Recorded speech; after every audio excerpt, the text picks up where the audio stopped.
Hey guys, welcome back to Hype Paradigm. Today we are going to be reacting to Tower of God episode 6. This puppy just came out, just hit the interwebs, and I am super excited because Tower of God so far has been an excellent show. Started off a little bit slow for me, and then just every episode I feel like stair steps itself, gradually picks it up. And one of the things that I love about the show that I found that other anime don't do, or at least not many anime try to do, is have kind of this level of almost like mystery. You know what I'm saying? It's I'm not going to say it's a mystery story because it still has its like classic anime shonen tropes, but it has this level of maturity to it and this sort of mystery about it that I personally really appreciate. I've always found that for me, kind of more mature anime, at least in like thematics and philosophy. I mean, everyone loves a good fight scene, but at least in terms of like thematics and philosophy, can really like bring me into the show. So to kind of recap where we're at on the last episode, we learned a few important things.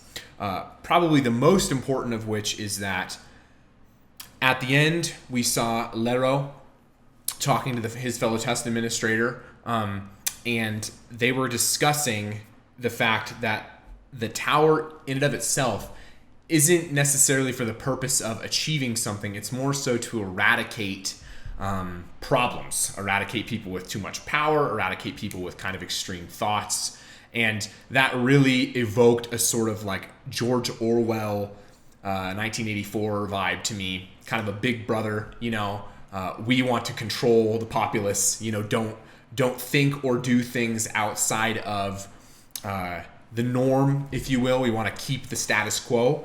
And it sounds to me, if we're going to infer, that irregulars challenge that status quo. We learned about an individual. We saw him for one brief moment. His name was Yurik Mizuno, and he had that massive tattoo on his back.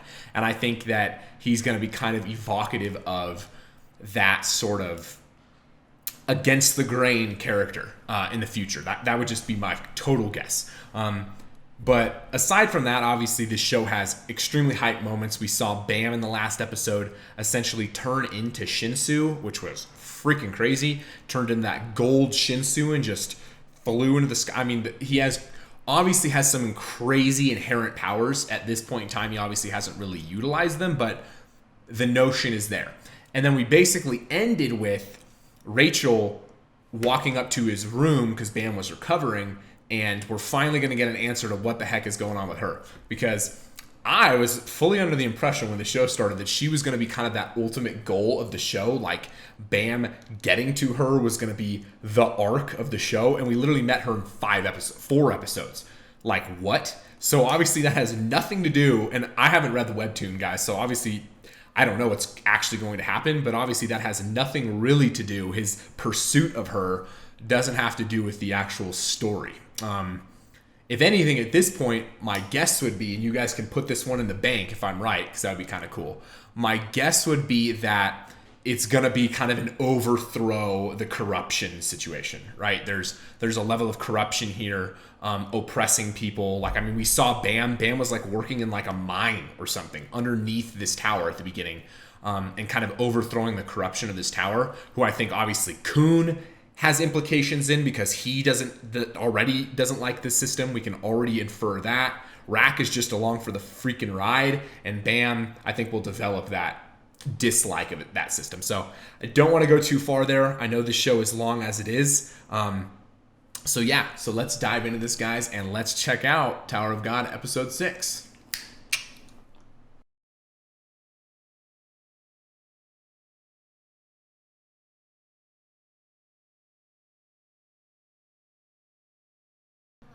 Okay. That's right. That was her ultimate dream, right? To see the sky or the stars. The question is, when did he get his haircut? Because that man had massive flow.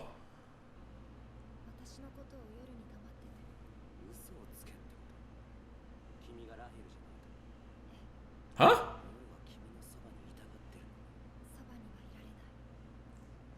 Why? Same.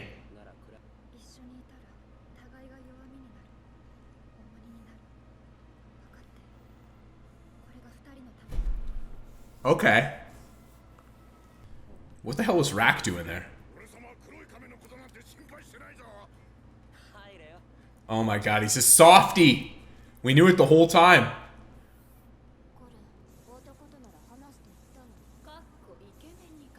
Oh my god. The Black March is a bit of a player.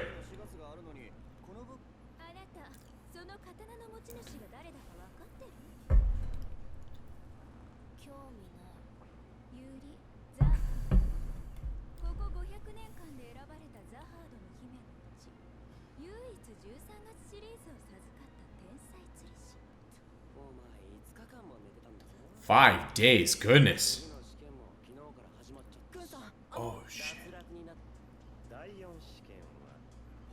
Position selection.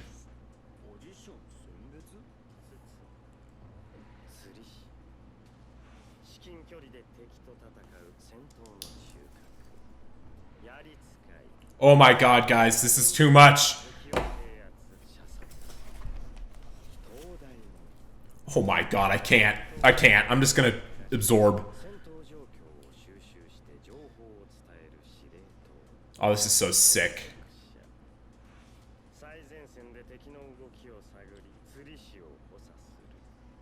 Wow.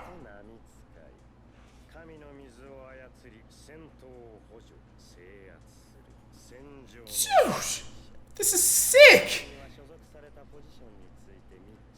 Wow.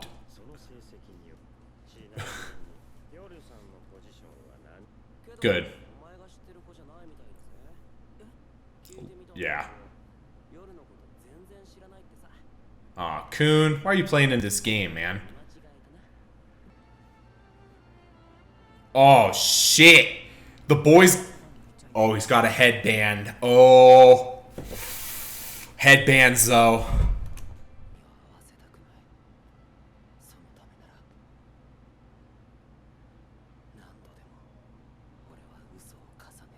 So Coon's projecting his own problems. Fair, fair. Fair, fair, fair.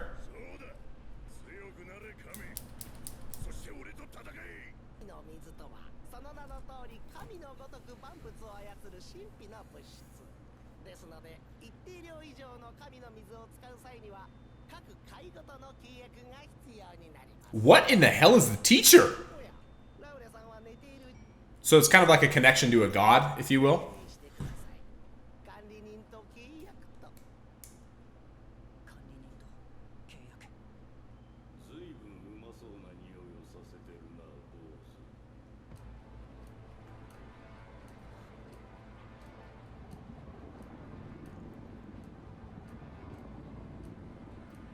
Dude. I got chills, guys. Oh my god.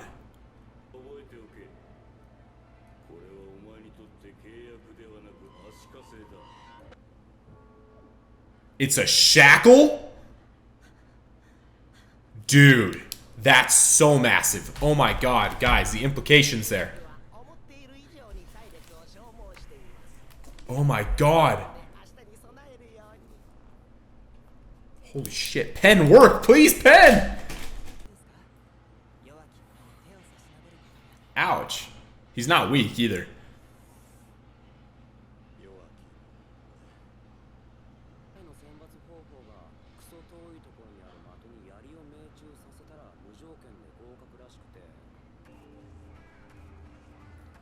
This show is so sick, man. Who wrote this?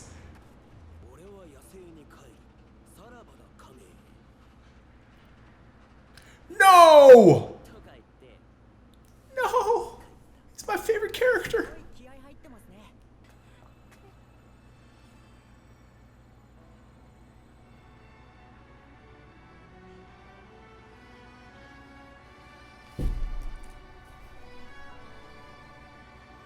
That music though. Always.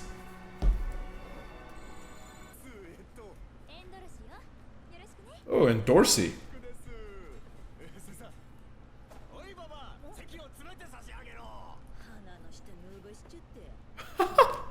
Dude, they're totally gonna wind up together. Fair.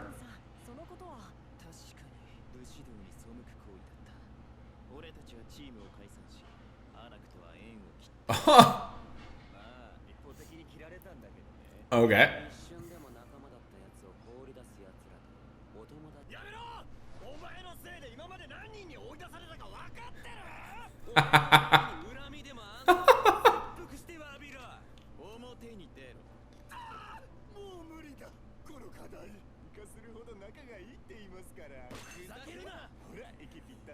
Oh my god, I love them, dude. Perfect little rivals.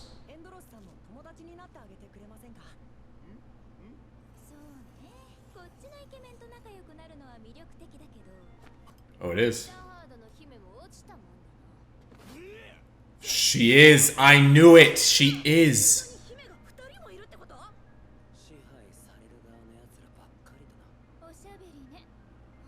She is a princess of Jihad.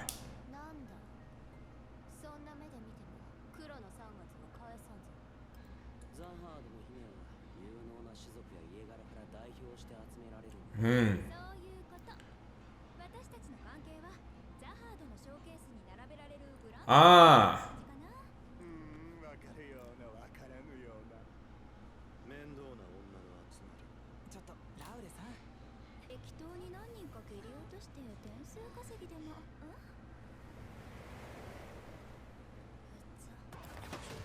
Anok's not messing around.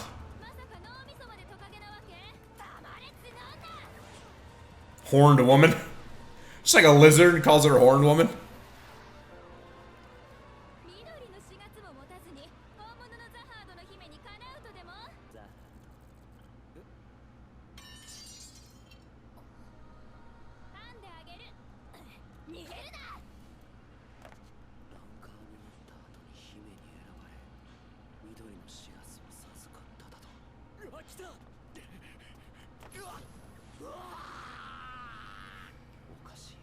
Yeah.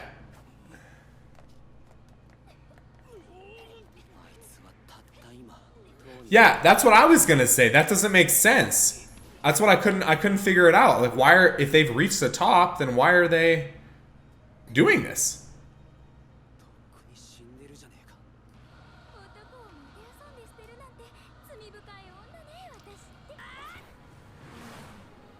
God, I love this show, huh? Whoa!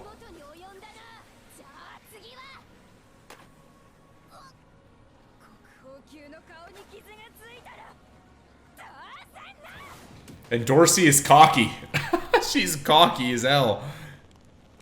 Dude. Anok's orphan. Whoa.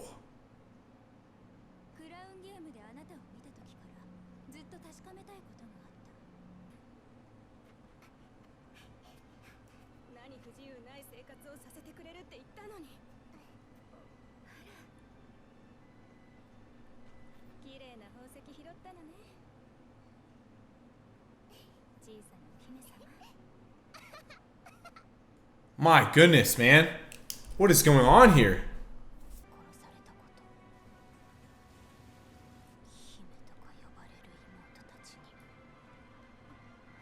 What?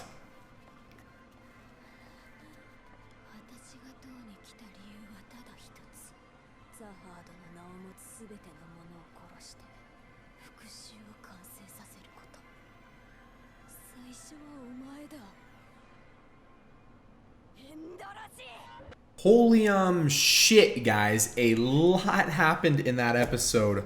My God. Wow. Okay. So I'm going to try to recap that the best I can, but there was so much that happened in that. There was so much information given. That is by far the most sort of exposition, the most lore dump, if you will, on this world so far. And I'm still trying to just like grasp everything that happened and take it all in. So, so we started with Rachel, right, going into Bam. Bam is out, right? But she talks to Khun. And basically Rachel doesn't want Bam to know that she's there, essentially for the purpose or for the fact that she believes that they're going to be a hindrance to each other. She believes that, I guess, sort of their love for each other, their sort of friendship and companionship is going to be the tie that tears them down. And then Khun projecting his own problems, which haven't been fully like divulged to us yet, but he's definitely projecting.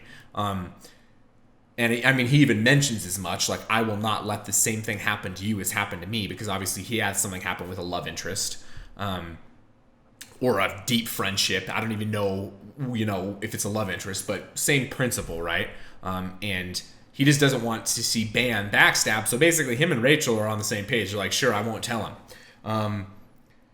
So bottom line, my before the video assumption of maybe that this whole thing is going to be premised around something else, it still seems that Bam's going to have to go reach Rachel, right?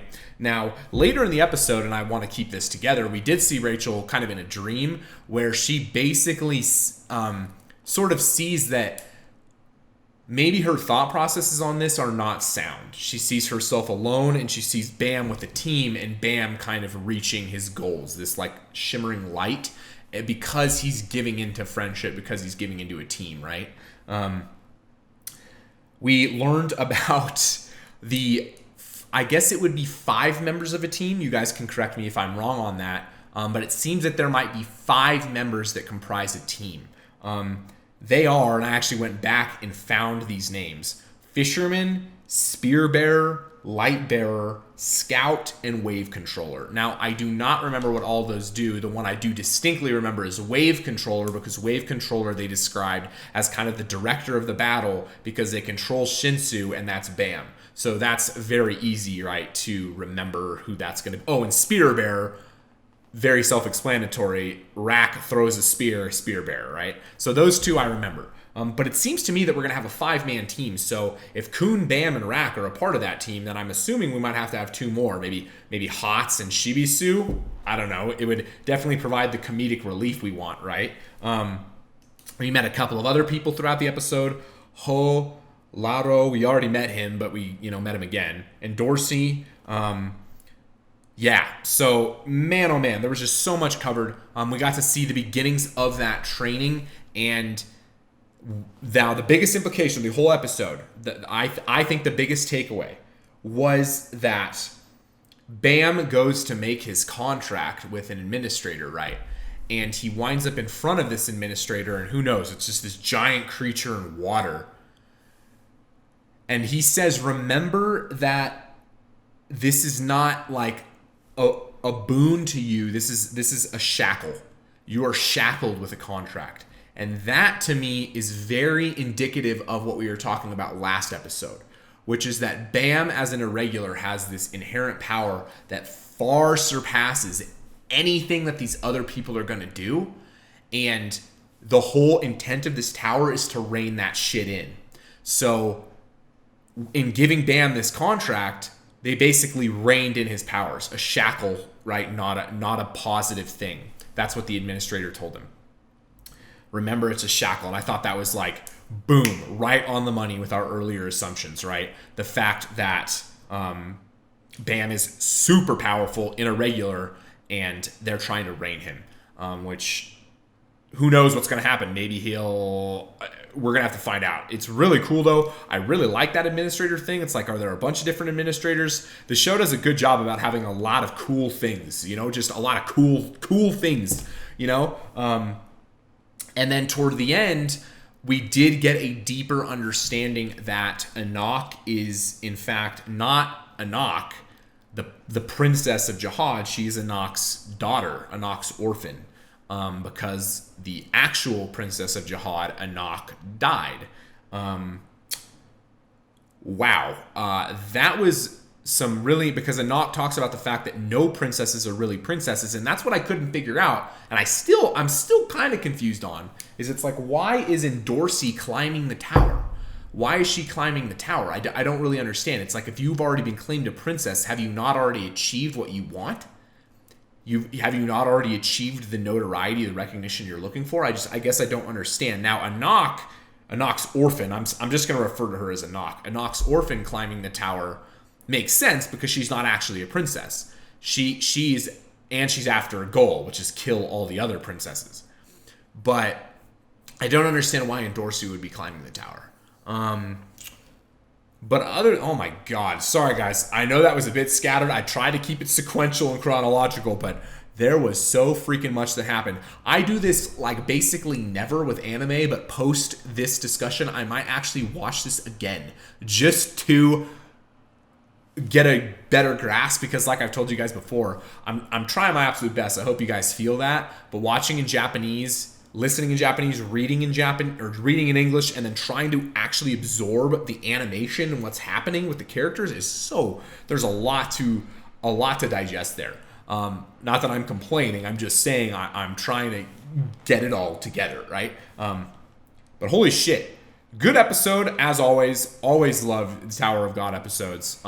And we got so much in that. A couple of random points that are coming into my mind here at the end that are maybe going to be relevant at some point in time.